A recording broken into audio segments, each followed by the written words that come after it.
Vamos a hablar en esta ocasión de los procesos de división celular que tienen lugar en nuestro organismo. En concreto, podemos encontrar dos procesos de división celular en organismos con reproducción sexual. Por un lado la mitosis y por otro la meiosis. Dos procesos diferentes, aunque tienen una base común. La mitosis es la principal forma de división celular que podemos encontrar en un organismo. Asegura el crecimiento de ese organismo, el aumento en el número de células. Todas las células, menos quizás las neuronas, se reproducen por mitosis. Y luego está la meiosis, una forma de división celular especial que solo se va a dar específicamente en las células reproductoras y que tiene la característica peculiar de reducir a la mitad el número de cromosomas de la célula.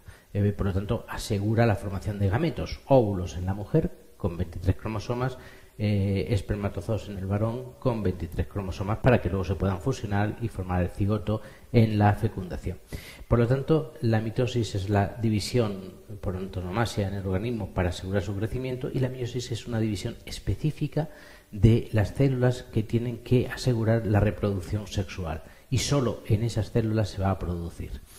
De forma muy genérica, muy general, si queréis más detalle porque no conozcáis o porque os interese, pues os recomendaría que leyerais los capítulos correspondientes en los libros que tenéis recomendados para estos procesos. La mitosis es una división celular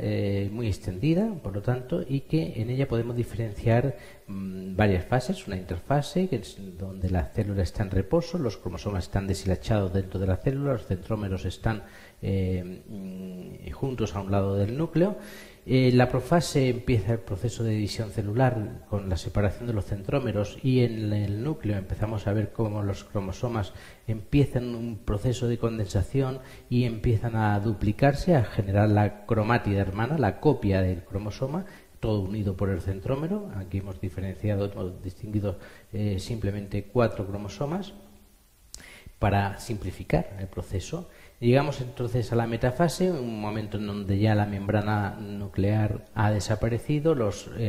centrómeros están en los polos opuestos formando el huso mitótico que va a dirigir los movimientos que van a tener que hacer los cromosomas, que en este momento de metafase, completamente condensados, con su cromátida hermana ya generada, los encontramos en el ecuador de la célula, en la parte media de la célula, distribuidos perfectamente. A partir de ahí entramos en la anafase, donde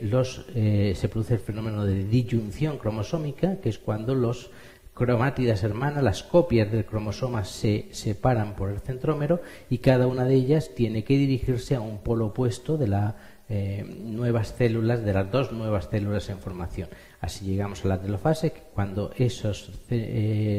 cromosomas de la nueva célula se van agrupando cerca del centrómero y ya aparecerá una nueva membrana nuclear, se dividirá la membrana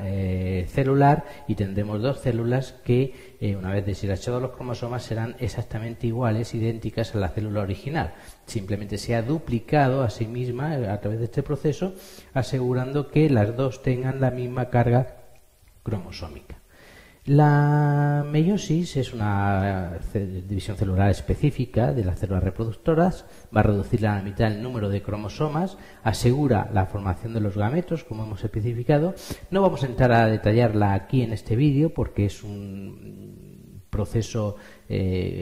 algo más complejo que la mitosis. En realidad está compuesta como si fueran dos divisiones mitóticas seguidas, pero con una serie de características. La primera es una mitosis donde obtenemos dos células iguales,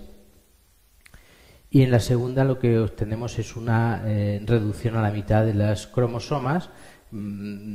que se van a dividir en 4 células que van a tener, por lo tanto, la mitad de cromosomas y hablamos de células haploides. Quizás lo más interesante de la meiosis es también que en la interfase de la meiosis encontramos, de la primera división meiótica, encontramos distintas subfases, leptotene, cigotene, paquitene, diplotene, diacenesis. Las podéis estudiar en el texto que tenéis recomendado, y sobre todo en una de ellas, en el diplotene, se produce un fenómeno especialmente interesante, que es lo que llamamos los quiasmas o sobrecruzamientos de los cromosomas homólogos. Es el momento en el que los cromosomas maternos y paternos de la célula que se está dividiendo se combinan entre sí, intercambian material genético de forma que cuando cada uno de sus copias se vaya a la nueva célula en formación, tendrá parte de los genes del otro progenitor, del otro abuelo, y así tenemos aseguramos es una forma más de asegurar la variabilidad genética. Pero salvo ese tipo de detalles que bueno, pues tendríamos que entrar en ellos estudiando más en profundidad el fenómeno de meiosis, lo importante es que es una división celular específica que permite el paso de células diploides con 2 series completas de cromosomas, en nuestro caso 2 series de 23 cromosomas, en nuestro caso el ser humano sería 23 cromosomas, y pasamos de células diploides con 2 series completas de 23 cromosomas a células haploides que tienen solo una serie completa de cromosomas. El óvulo en la mujer y el espermatozoide en el varón. Lo interesante es que estos fenómenos, que se producen por separado,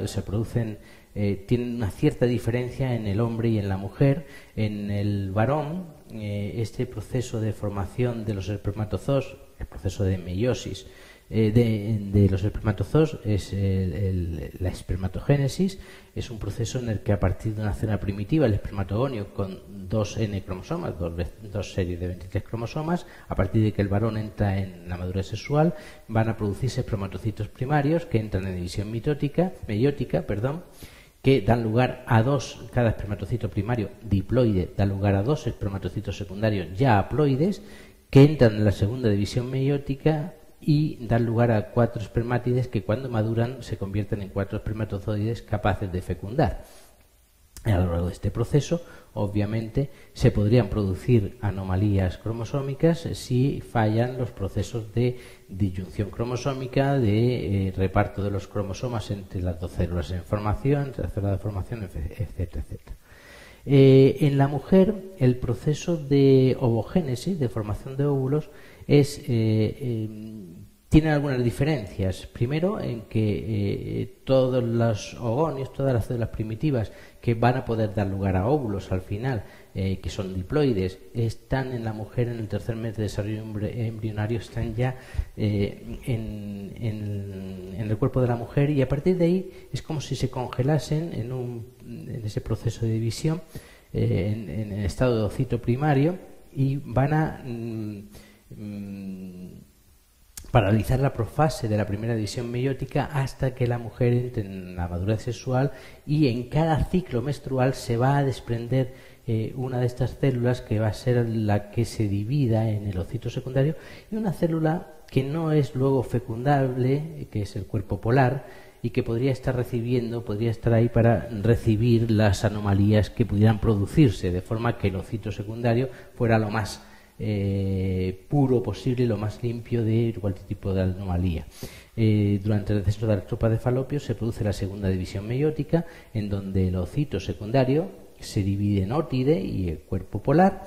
y el ótide, al madurar, se convierte en el óvulo, que es el fecundable. Los cuerpos polares, que también se van a dividir, van a desaparecer y no son fecundables. De alguna manera, aquí tenemos un mecanismo de selección del óvulo lo más sano posible, ya que el óvulo, una vez que está formado, si llega al espermatozoo, se fecundará, mientras que los espermatozoides, aunque tengan malformaciones, aunque tengan anomalías, solo llegarán al óvulo los que estén en mejores condiciones físicas, porque tienen que hacer un recorrido muy largo y salvar varias barreras, y por lo tanto es más difícil que un espermatozoo anómalo llegue a fecundar, y es más fácil que un óvulo anómalo pueda ser fecundado. Por eso es importante que este mecanismo seleccione el óvulo más sano. Como vemos aquí, hay otro problema, y es que el varón, a lo largo de toda su vida sexualmente activa, está formando espermatocitos a partir de células nuevas que se están dividiendo por mitosis. Los espermatogonios están continuamente dividiéndose por mitosis, mientras que la mujer no. La mujer parte de un número fijo de ogonios que va a poder utilizar a lo largo de su vida para formar óvulos. Con lo cual, cuando forma un óvulo a los 20 años, está formando un óvulo a partir de una célula que está en su organismo 20 años, pero cuando lo forma a los 45 años, está formando un óvulo a partir de una célula que está en su organismo 45 años. Esta hipermadurez de las células que dan lugar a los óvulos en la mujer favorece que puedan producirse fenómenos de no disyunción que tienen que ver con la edad de la madre. La no disyunción, es decir, el que los cromosomas, las cromátidas hermanas del cromosoma no se separen por el centrómero en el momento de la división celular, es un problema que está claro que es mucho más frecuente con la edad de la madre. Aquí vemos, por ejemplo, cómo en menos de 25 años el problema se da 1 de cada 200. Estamos hablando aquí de la incidencia de un trastorno concreto, un síndrome que es el síndrome de Down, que es un problema en que muchas veces se debe a la no disyunción del cromosoma, de forma que a una de las células, si van dos cromosomas, una de las células de los gametos que van a formar un nuevo ser, porta dos cromosomas 21, que al fusionarse con otro gameto que tiene otro tercer cromosoma 21, tenemos el síndrome de Down por 3 cromosomas 21. ¿Qué ocurre? Que en mujeres de menos de 25 años la incidencia de este problema es 1 de cada 2.000 embarazos, entre 25 y 34 años 1 de cada 1.000, y si analizamos más en detalle, esta es una descomposición más en detalle de esa franja de alguna de las franjas de edad, pero si seguimos, de 35 a 39 años sube a 1 de cada 280 y así llegamos a más de 45 años, 1 de cada 38 embarazos puede portar síndrome de Down. ¿Por qué? Porque la edad de la madre está influyendo en que sea más frecuente el problema de no disyunción en los cromosomas por la hipermadurez del óvulo que se está formando. Esto hace que a partir de ciertas edades consideremos el embarazo como un embarazo de riesgo simplemente por la edad de la madre, para controlarlo y asegurarnos de que no está presente uno de estos problemas. Y bien, con esto lo dejamos aquí y seguiremos hablando en otro vídeo de las anomalías cromosómicas.